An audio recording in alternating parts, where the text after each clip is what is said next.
All right, it's the seventh day of the seventh month of the year 2016. A very good evening to you. Welcome to another edition of the Business Advocates on Ghana Television. Actually, tonight will be the last edition for the second phase of the program. We'll give you a few information before we leave. But now we're discussing the need for a national land use and spatial planning law for Ghana. Now, in every country, all aspects of socio-economic life, be it the provision of infrastructure such as hospitals, markets, roads, housing, agriculture, trade, industry, etc., these are generally influenced by land use and distribution. This is because land use and distribution has a determining influence in shaping the life, occupation, and standard of living of a people. Now, land as a factor of production is therefore of immense importance to development. The methods and approaches used by public and private sector to influence the distribution of people and activities in spaces over land has therefore become a very important aspect of development.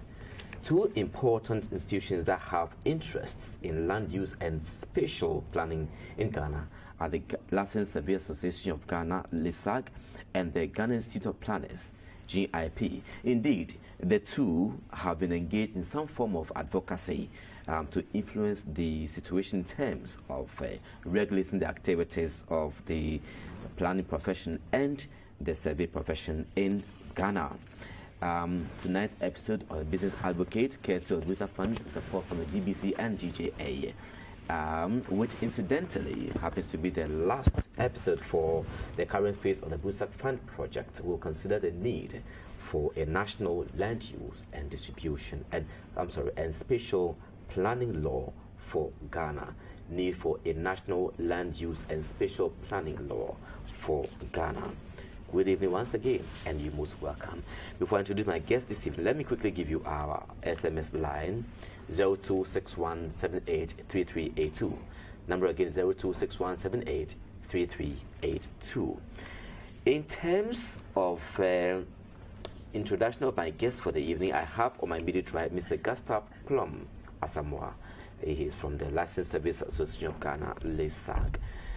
Good evening, Gustav. Good evening. Welcome. Thank you. I have His Excellency Mr. Alfred Opoku, President of the Ghana Institute of Planners. Good evening, sir. Thank you very much. Yes. Sitting right ahead of me is the Mr. Mohammed Al Hassan. He's the Principal Town Planning Officer, Town and Country Planning. Good evening, sir. Good evening. You are welcome. Thank you. Okay.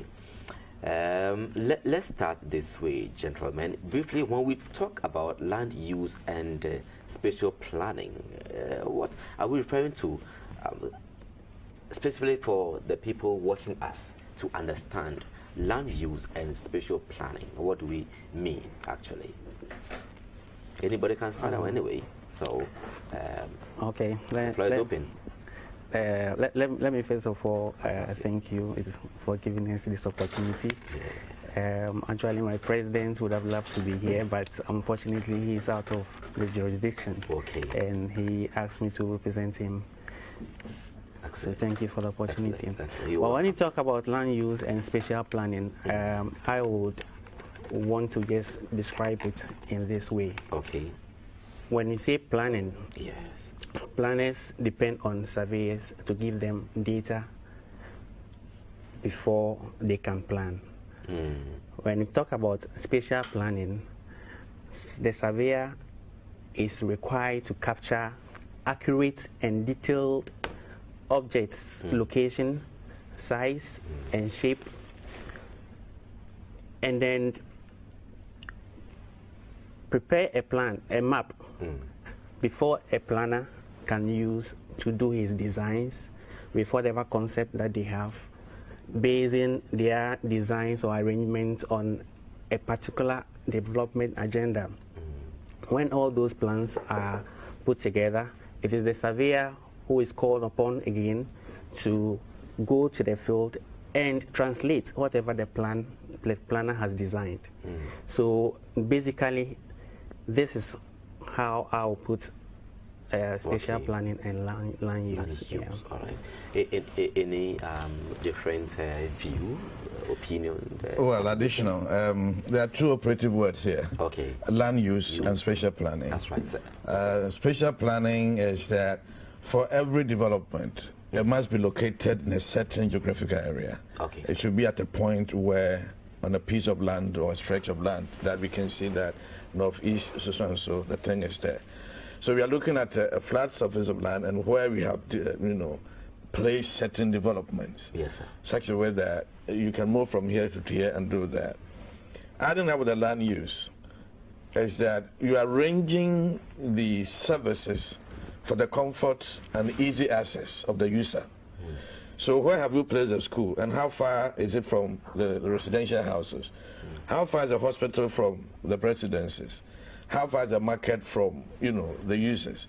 So you arrange them in a manner that it will be comfortable and easy to access. So I don't have to travel far to get there. So the two come together. I'm sure Alassane will add more. That in such a way that you have arranged facilities and services in a manner that brings comfort and ease of access to all the users of that particular facilities. Fantastic. Mr. Alassane, any more things, or I should move forward?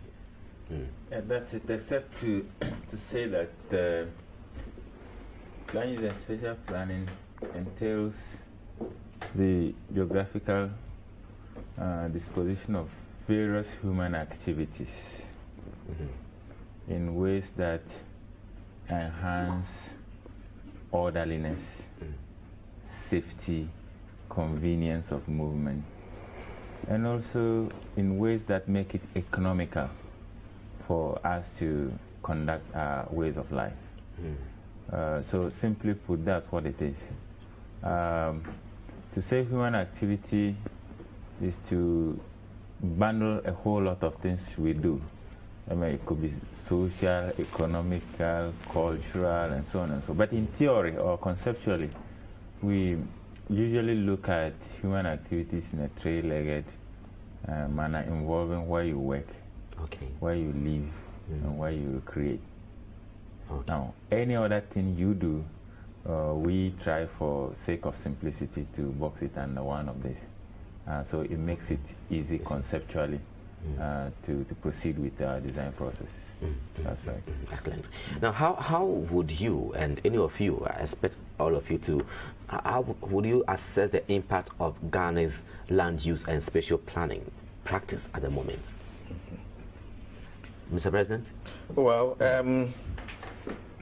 one of my directors, I like to quote him, Kojo Yeboah, he says that he was talking about Accra. Okay.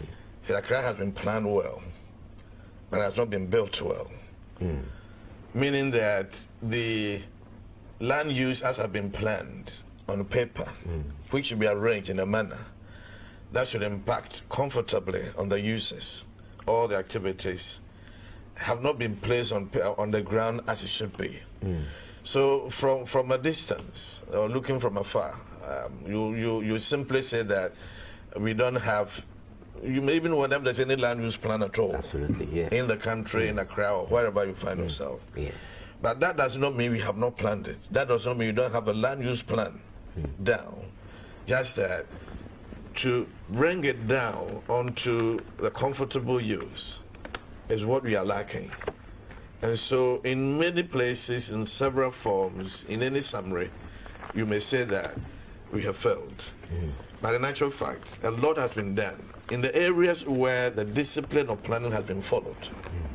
Even within Accra, you go to certain sectors of the Accra town, Accra city, realize that there are certain sections, the impact of the planning, land use planning, has gone very well.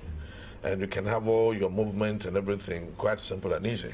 In certain areas where development went ahead of planning, they call it make the mistake first and correct it later at a very great cost. When you get to such places and positions, realize that we almost don't have anything to talk about in terms of planning. There are factors leading to that. But you can say that by and large, the land use plan is there. The impact is felt in certain places. In other areas, it's not. Just because development has gone ahead of planning. That's what I would say from the beginning. This brings to mind a critical question, whether or not we have any national policy guidelines regulating land use and spatial planning. If we have, then there will be a question of enforcement. Yeah. Let's go straight to that one. You want to start with me, continue with me, Gustav? Yeah, we have the national land policy. We do. That was passed or enacted in 1999. Okay. Yeah, but I seriously think that its enforcement has been a great challenge to the nation, in that a lot of people or planners don't follow the laid down procedures or functions that they are supposed to follow. And when it comes to the areas where surveyors are also are to provide details for planners to do their work, because sometimes the planners don't call or fall on surveyors to provide them such details, it becomes difficult to stick to a plan. So I think, I see. Now let's go into specifics now, especially for our viewers to understand. What roles do planners on one hand and surveyors on the other hand play as far as land use and spatial planning is concerned? So out understanding what role do you play, then I'll go to Mr. President also to like, what role would they also play in terms of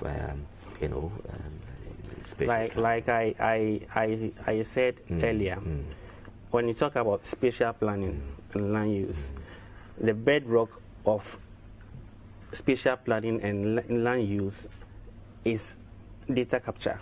And if you look at data capture, it is only the surveyor who it is his duty or his functions to capture to do that one. Exactly, to capture data. Okay. And without, when you say data in this regard, let people understand the data you're talking about. Okay, spatial data refers to buildings, lakes, okay, trees, any features in a particular space. Okay. Yeah, okay. It's the data I'm referring that responsibility to. Of the surveyor. The surveyor to capture those data, and then there is a regulatory functions of a surveyor, and any data that we are required to capture has to follow a certain specifications. Okay. So these data have to be captured with the accuracy that is required, with the details that are required, so that it will inform the planner as to what actually is in a particular space. Okay. So that when he's planning, he will know what he has and what he has to do. I see. So if I understand you well, you, when I say you, the surveyor, is the one who must start the process. Exactly. Good. Mr. President, yes. Right. The planners. In the layman's language, the surveyor brings us the map of the land. Okay. And within the map, they have something they call the control lines. That will show that this is a hill, this area is waterlogged, this is a river, all those things. So you get their map. That tells you that this is a river, you can't put a building there. Here is a hill. If you want to put a building, you must know the kind of thing you do. So when they give us that picture, that map, then we prepare the scheme. That is, in a new area, where do we put residences? Or we zone them, residential, marketplace, here and there and there. So the planner takes the finished product of the surveyor as its raw material to design an area for development, So we depend on them. Okay. It begins from them, it comes on to us. Then we also go ahead and prepare the scheme for, the development of the area. So we work together in that way. Okay. Before I come to my follow-up question, let me announce our SMS line once again, 0261 783382 for the business advocate tonight. 0261 783382. This is our SMS line. But I get the strange feeling that there could be overlaps in your roles. Does it happen sometimes when you want to do the job of the planner or vice versa?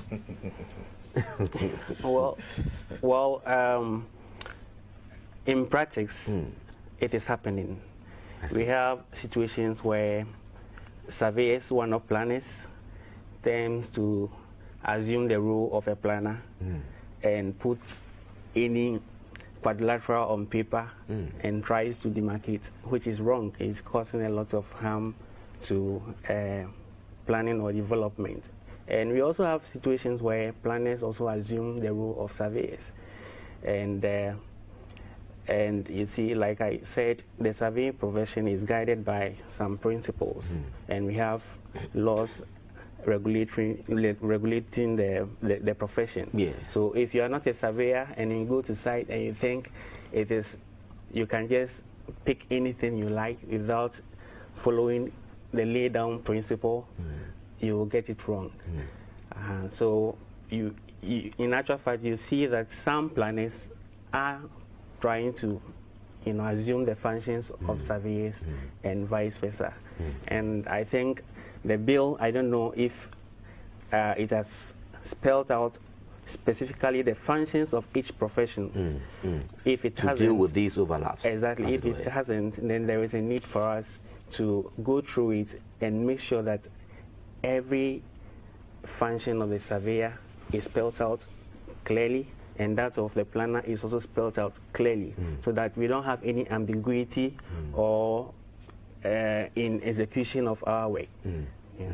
Now, Mr. President, what's the effects of some of these issues he's raised, specifically the overlapping of functions? What's the effects on the generality of the populace? First and foremost, these occurrences could be there in the sense that it could happen that in certain localities there may not be a surveyor, or there may not be a town planner who would do that. And since basically it's like you all go to school, you learn a little maths, and then you branch into geography and history. So you know a little bit of that. A little bit of that. Okay. And so sometimes the temptation to avoid the void is that let's get something done. And so it happens. So it's not just a deliberate thing that a surveyor wants to do a planner's job. No, a planner wants to do a surveyor's job. When one of them is not available and we need a thing done, that particular thing could happen. So, and is that particular thing done perfectly? You cannot do it perfectly. Okay. You cannot do it perfectly. Except but that do they get it right? It could be that in one or the other, if we take the average, we could get about, say, 30% right, but the rest 70% could be there. Wrong. They shouldn't be so. So the possibility is there that if somebody would do it over and over and over again, he may have been perfecting himself in that particular thing. But it should not be encouraged, provided there are staff on both sides that can be done. It should not be encouraged. If it happens that way, that in the absence of one, the other has taken over and done the job, you should know straight away that he's not going to get it perfect. And if that happens, it will mean that it's going to distort development. For example, if a surveyor decides to lay roads, give demarcations as to where the road should be, that should not be his function in a scheme. The road may, from one end to the other, when they meet, one will be bigger than the other. That is not his job. And the planner may also be able to pick the contours properly to give us where there shouldn't be any development at all. So wherever it happens and whenever it happens, it will create some difficulty. So as much as possible, the true professionals try to avoid it. Sometimes when finances are available, we will make sure that we import the other who is not there to come and help us too. But whatever it is, it should be avoided as much as practicable, so that we have orderly development and then we get our measurements right towards a free-flowing spatial land use planning and spatial development. Mr. Larson, let me come to you on this. Still on the effects of these overlaps, which really we have now established that do not inure to the benefit of people, what are some of the effects that you can think of? Well, let me start before I come to the effects, let me start by talking about what makes this okay. Okay, great. Well, you may want to find out how many licensed surveyors we have in the country and where are they located. Okay. In your village, in my village, you may never cite one. You're right. If you are told of one, you may not be able to afford to reach them. That's one. That's a reality. Okay. If you come to planners, thankfully, affording to meet them or affording to pay for their services, so which is which? Physical access. Fiscal, monetary access, geographical access. Okay. Very, very difficult. Okay. Beyond certain limits. I mean, in the Accras and the Kumasis and the Tamales, you may want to attempt to access the services of this professional. Once you go beyond these rings, you are far away from them. And so whoever finds him or herself there tends to play these roles together. Okay. Now, do not forget that we have people who are in between the quacks. They are not surveyors. They are ever ready. Neither are they trained. They are ever ready. And they sometimes, do the survey job as if they are supposed to, and in other times you find them playing the role of planners. These people seriously are the group of people we should discuss. Okay. Also in the light of the number of professionals we have. Okay. Now, as far as the impacts are concerned, I think it's very debilitating. A lot of the problems we find actually as a result of these people, because they are the first usually to get into these spaces. They are the most accessible in the remote areas. So by the time we, the experts, get there, they would have, set the pace and prepared the grounds in whichever way. I see. They are more expert than the experts. Yeah. And so the issue of accessibility is something that has to be addressed.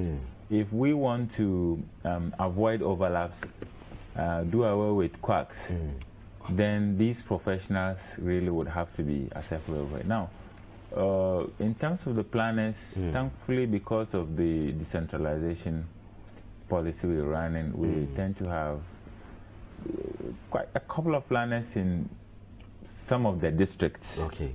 And so they are much more accessible, I must say, than the surveyors. Doing the work of the surveyors. Yeah. Even beyond that, because I'm just being frank here. Okay. You find yourself as a planner in a remote district somewhere where they are ordinarily unable to, move to the nearest regional capital or wherever to access them. Then whoever, whether it's a surveyor or the planner, tends to be the town planner.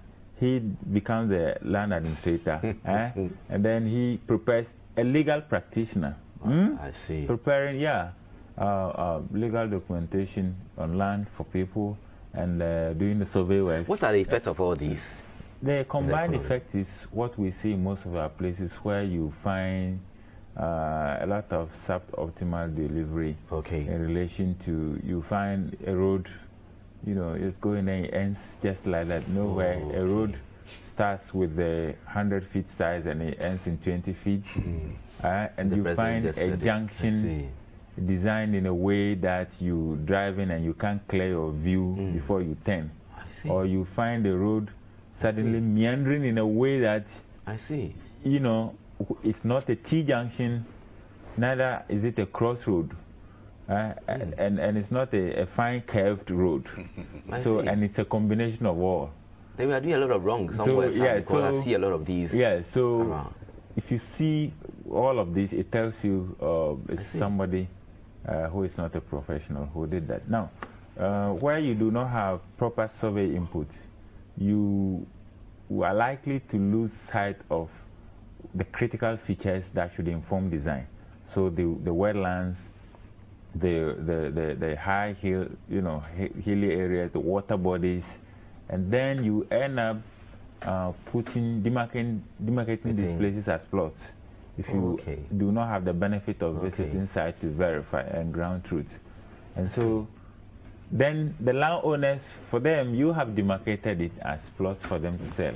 So they simply proceed to sell this land sometimes. And then developers also who do not care also proceed to develop. And then at the end of the day, you find all these ills. I see. So to deal with them, we have to go a more practical way by ensuring that we have adequate numbers of these professionals pumped into the system and made easily geographically accessible.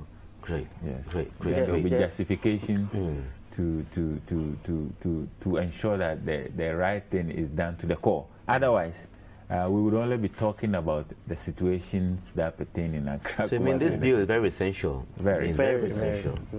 Just to Briefly, add then I to- go to ask. just to add to, I have about 4 messages already. I want to deal with them. inaccessibility of licensed surveyors. Yes. I know we have some challenges. Okay. That is why surveyors we are you not. mean? Licensed surveyors. Licensed surveyors. That's why we are not spread, Okay. across the But I know the director of survey has taken measures to send official surveyors to districts. We call them district surveyors. Do you have the numbers?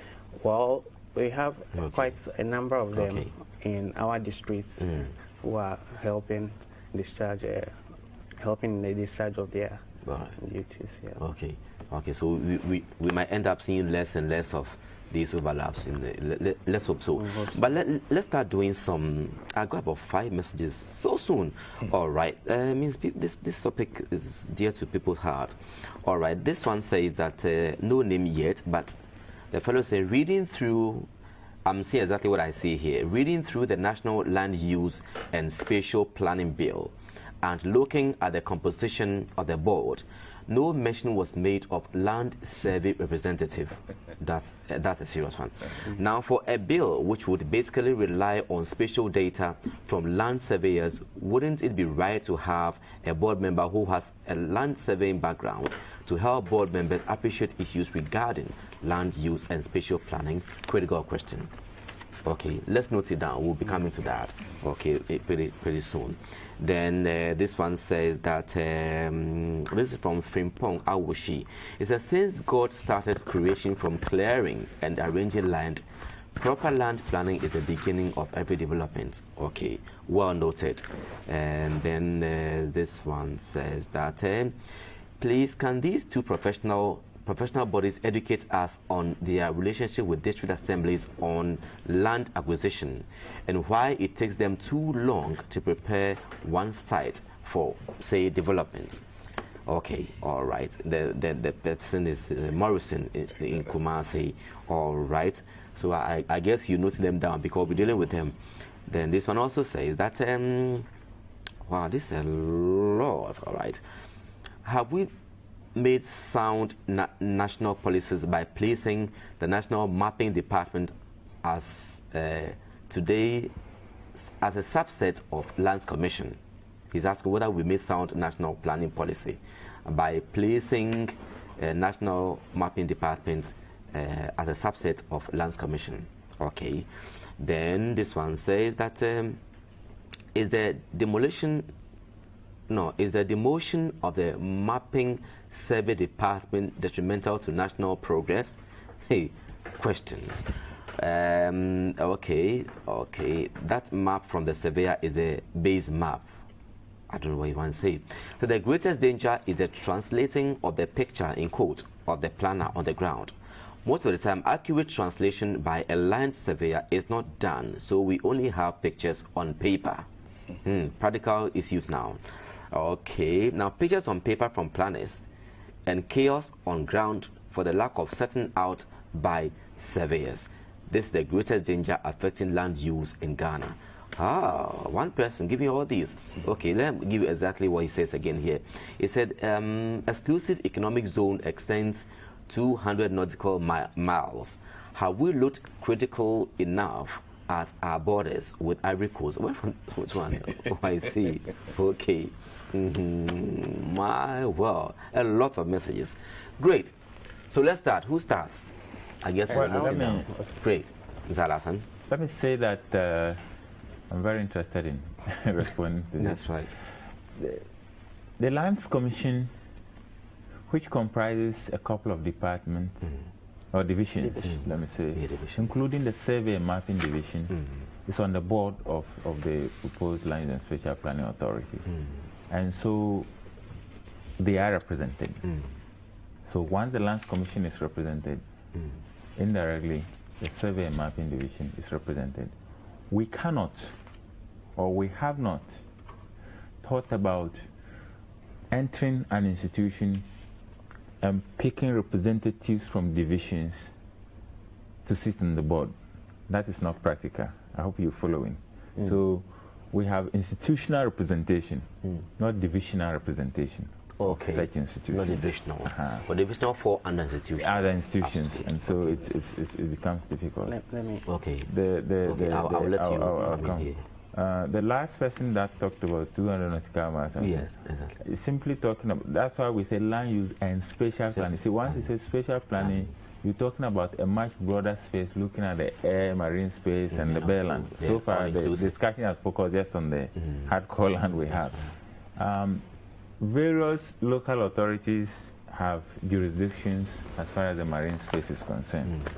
We have the exclusive economic zone, which extends up to 200 nautical miles, as the person said. But when you come to the MMDAs, they have up to about 3 miles or so, into the sea. So they have jurisdiction, and they can exercise planning control, over such spaces. And this has to be made clear also. But for now, we are so loaded with issues on land here that we haven't entered the marine space yet. But we are supposed to be there too. Because developments are already occurring in there. You have a couple of FPSOs with buffer zones about 500 meters around each one of them. You have fishing activities. You have fiber optic cables running here and there, on the sea. And all of these would have to be controlled and harmonized in ways that will not create chaos as we have on land currently. All right, Gustav, yes. I about the representative, right? I know this particular issue is kind of a border to a lot of land surveyors. That's why this because when it comes to spatial data collection or capture, it deals with it is a sole duty of a surveyor, a land surveyor.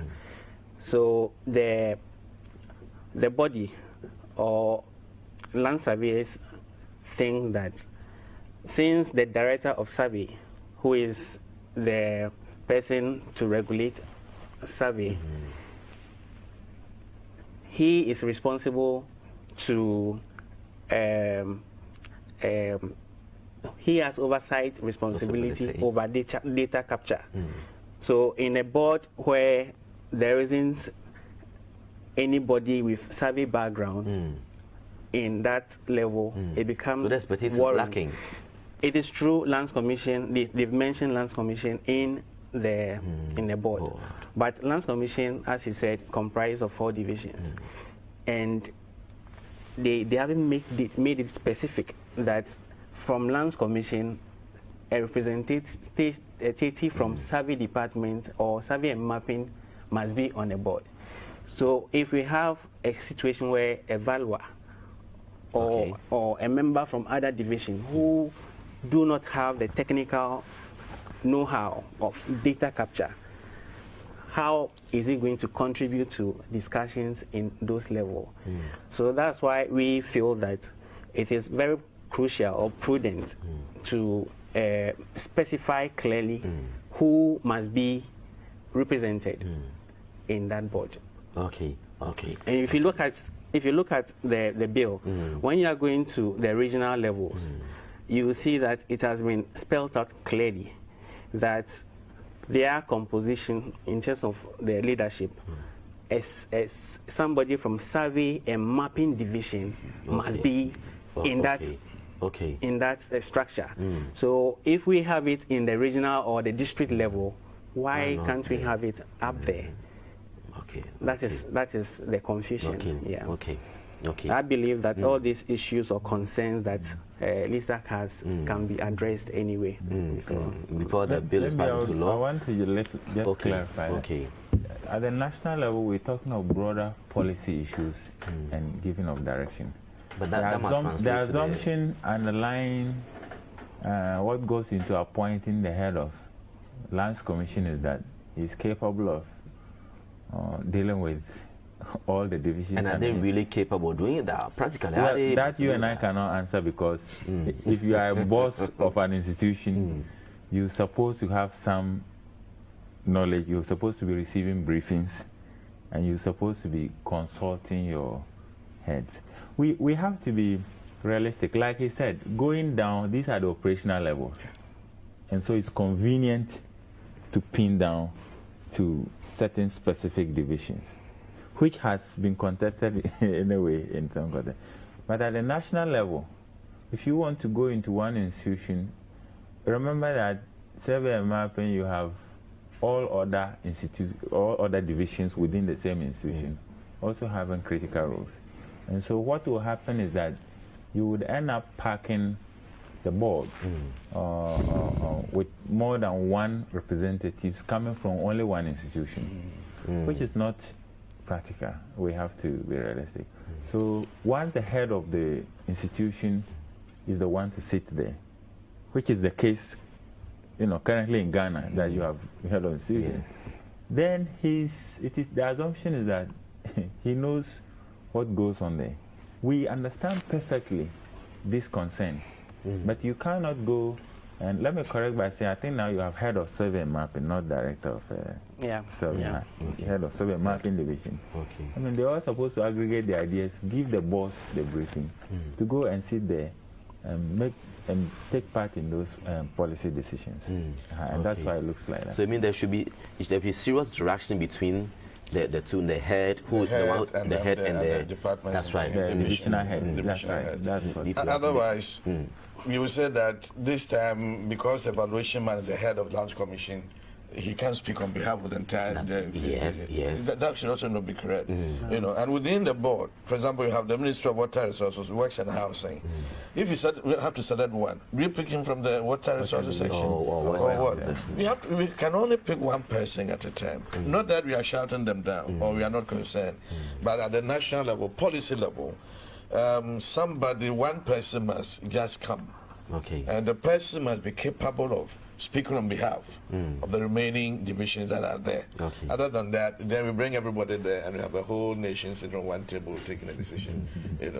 Somebody raised a point about permits being taking too long to get. One of the questions. People may have to go forward straight to the town planning offices these days. I know a lot is being done. Okay. For example, I know about Accra office where now they even have a checklist. Before you go there, you collect the paper and tell you that when you are submitting your plans, the following must be added. If they are not ready, just don't present it. Don't present it at all. Exactly. And so if you're able to follow this checklist and bring those things, you shouldn't have a plan that should stay longer than necessary, 3 months, except where your plot is. There's some defect, topographical defect. You are trying to build your way, bamboozle your way through, and to build your structure or development on a marshy area. There you go and come several times and tell them not to do. And some people want to go around using all kinds of powers to get their things done. Other than that, if you follow the plan and there's no difficulty with your site, your plan shouldn't take that long. Okay. Okay. More messages. Actually, I'm amazed. Well, this one says that it's a good show, Mr. Host. But please, do you think we have planning in this country? They just exist, but they do not function at all. Come to La Paz, flat top. Most of the buildings don't know where their liquid waste will pass. Anyway. We see your distress now. It will be dealt with. Then this one is a question. Says, did I hear Mr. Larson and the president of GIP did say depend on 30% accuracy for planning when they get almost 100% from land surveyors? That's a question somebody's asking. It was an assumed figure. I'm saying that somebody who is not a professional doing something. In some cases, they can get it near accurate, but not the full. So I just mentioned any figure. That's right. Not that we have taken measurement and say 30% is always right, but just some assumed figure. So you heard the president. Then this one also says that it says the reality is that the surveyor's output is an input to the planners' work, and surveyors are woefully inadequate relative to the planners. A survey district mentioned is a cluster of not less than 10 districts. A policy is actually required for land use and special planning in the country. Awal Suhini Tamale says so. Thank you very much, Awal. Then this one says that one is asking, where can I find a proper surveying school in the country? This is from Elijah at Anuya. So somebody should please take to know that with that one. Says the junction at Datus Atema and Community 8. What is wrong?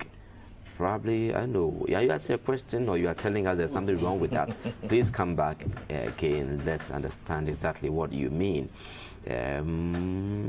Let's see.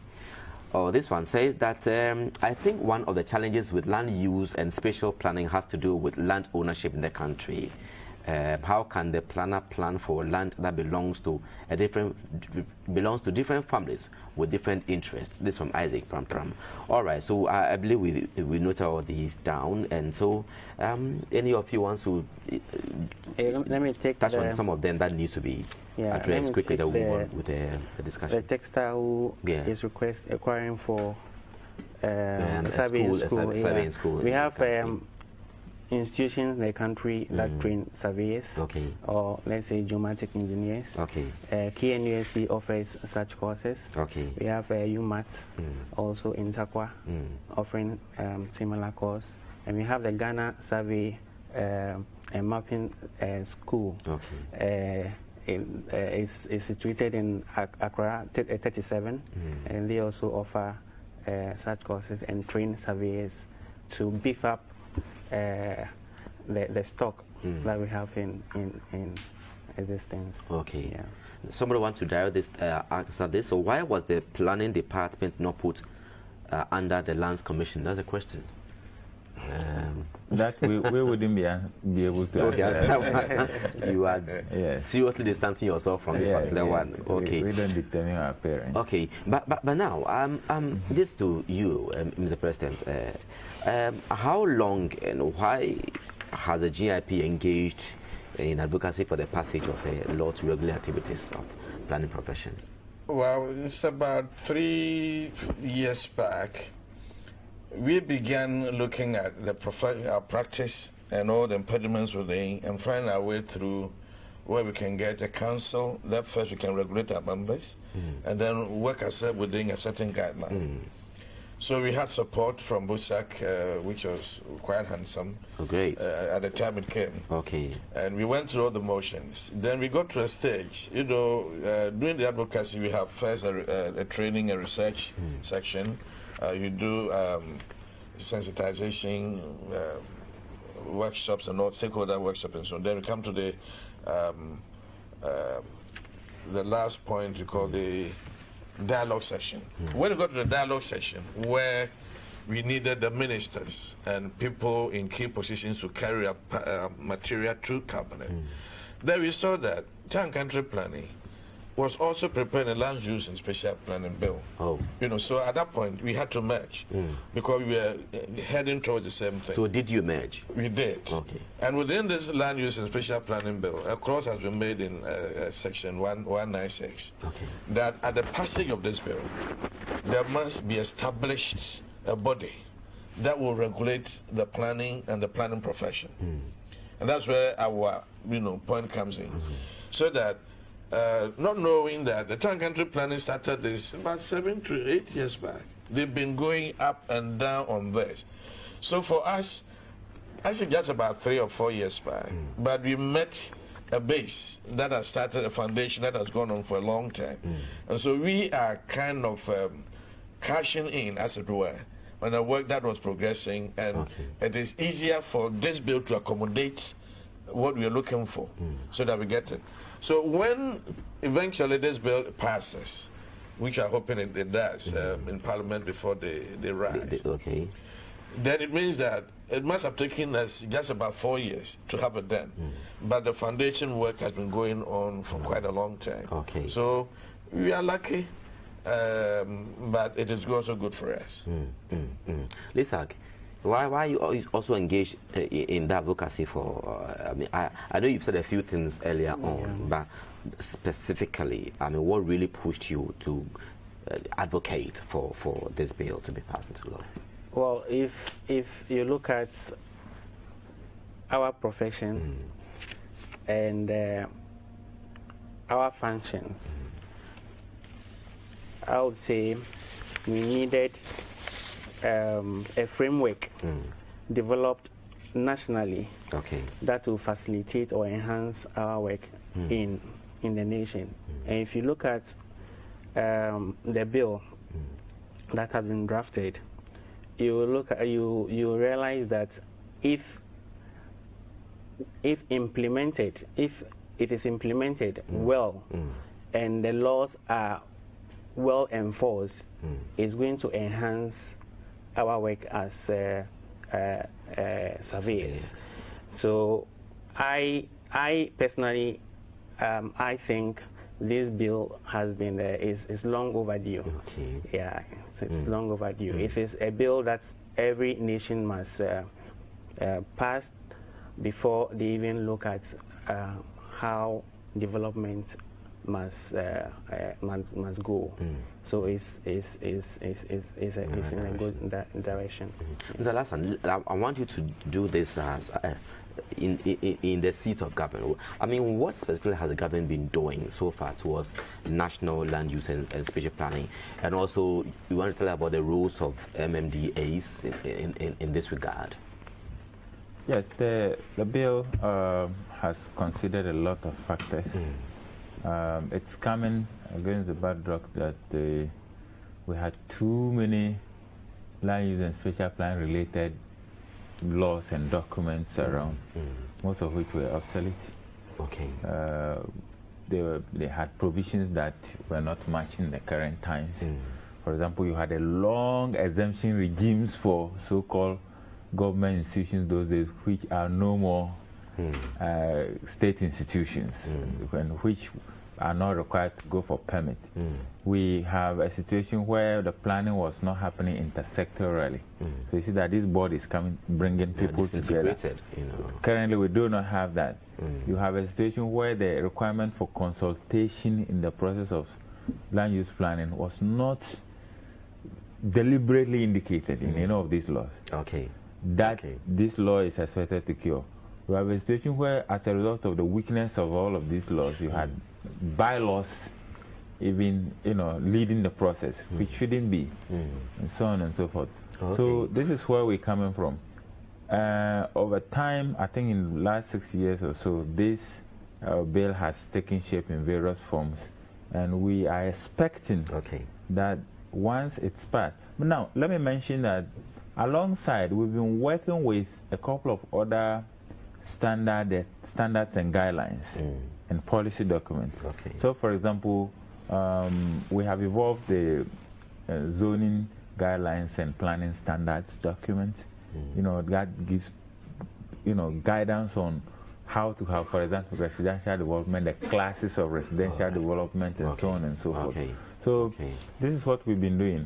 Once this law is passed, we are expecting that we're going to have very sustainable land use and human settlement development. We're going to have orderliness. We're going to have swift enforcement, because the enforcement provisions in the current laws we have are so weak and lame that there is no incentive for you not to break the law in a way. And so this is taking care of that. Yes. Very well. So I would say this is what we've been doing, and we're hoping that before Parliament rises, they will pass it, so we would all take it on board. Let's back our hopes and prayers. Right. But Mr. President, let me find out from you, both of you actually, what you make of the BUSAC Fund. Has been very useful. Oh, well, I wish there was some more floating. Oh, okay. Maybe there'll be good news at the end of this program, probably, yeah. There should be more of that, because, well, for example, our professional body are more into government service. They are not into private sectors where they have the freedom to move around and do more things and probably raise funding and so on and so forth. So even if you want to do something at the national level, you would need to scratch your mind and your head all the time looking for something. Someone will say you have to crack the bottle. Yeah. No, that nothing will come from there. So when we approached BOSAC and our request fell into the objectives or their terms of reference of engagement, and they supported us, it was quite helpful. It was able to take us through what we needed to do, to the point that when we met the town country plan and preparing the bill and we could merge with them there, our burden cut short, We could have had more to do a little more advocacy, in terms of making further noise and all that, purposeful noise. Purposeful, exactly. Yeah. All right. So the support from BOSAC was quite helpful. Great. Quite helpful. Yeah, all right, Gustav.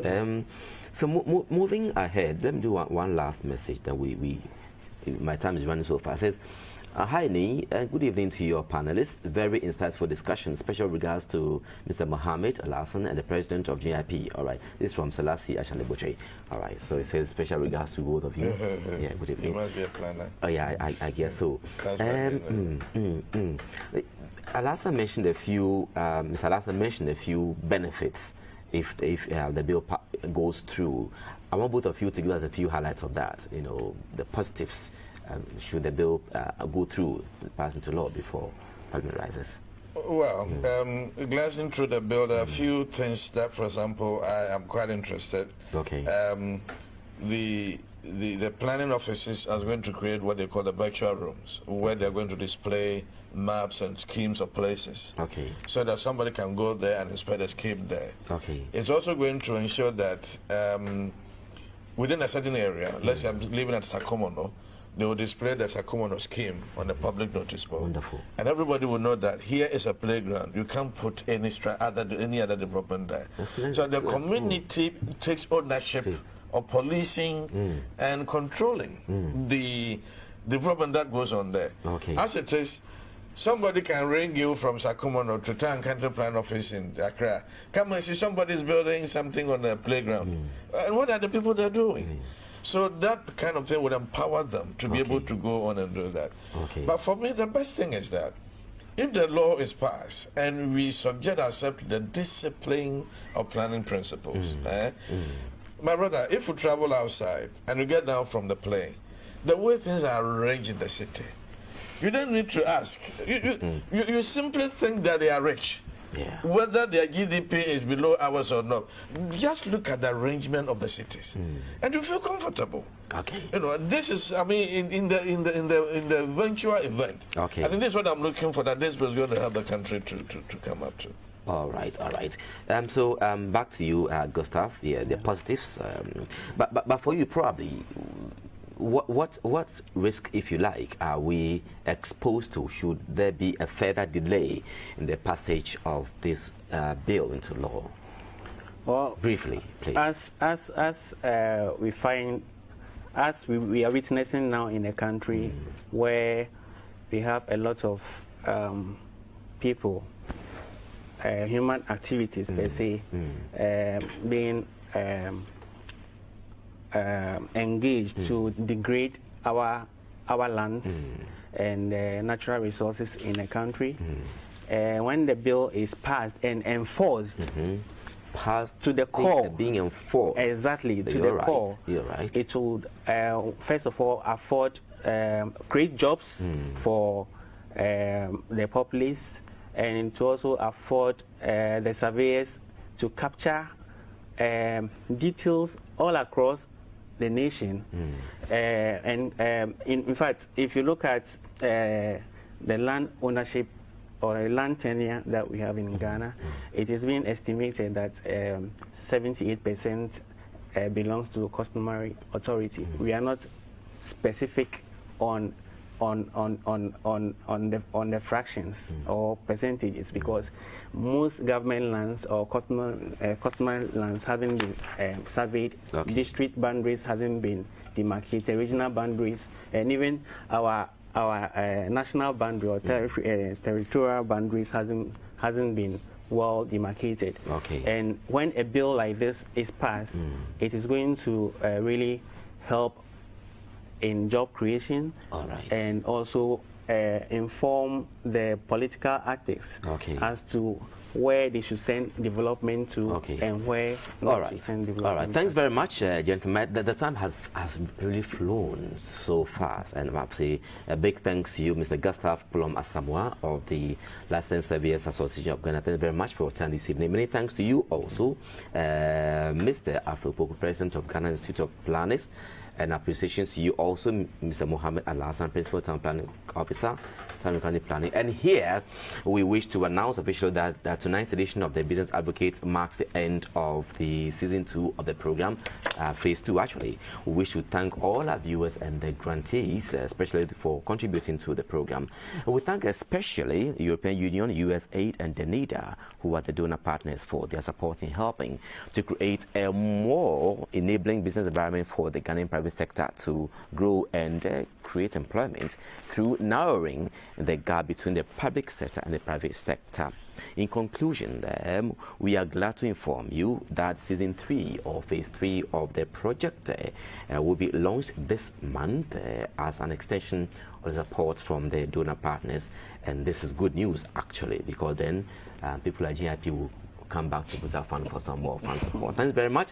And thanks very much to GJA, especially Mr. Bright Blue and Co. Strong man, the very, very, very strong personality in terms of this program. And until we return again, we say thanks very much wherever you are for everything you've done to support the Business Advocate. And we say good night and have a great time. I am Ni Odate Lamte. Bye for now.